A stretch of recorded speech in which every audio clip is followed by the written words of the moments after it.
আমরা এখন সন্ধ্যার মুহূর্তে, এটা হলো গেঁওখালি নদীর চর, এইটা হলো গেঁওখালি নদীর বাঁধ।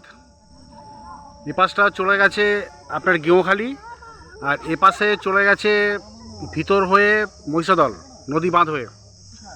আর এই যে অংশটা দেখছেন, এইটা হলো রূপনারায়ণ নদ।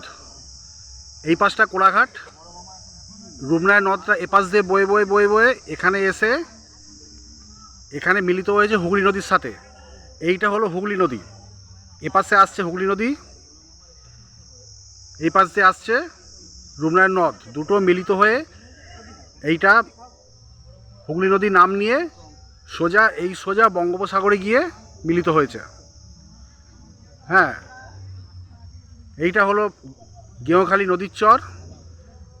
ওপাশটা হলো দক্ষিণ চব্বিশ পরগনার নূরপুর, আর এই যে রূপনারায়ণ যেখান দিয়ে এসেছে এর ওপারটা হলো হাওড়া জেলার গাদিয়ার। মানে এপারটা পূর্ব মেদিনীপুরের গেঁওখালি,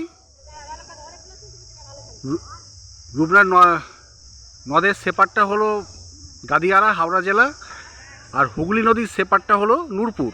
মানে তিনটে জেলার সঙ্গমস্থল হলো এই জায়গাটা।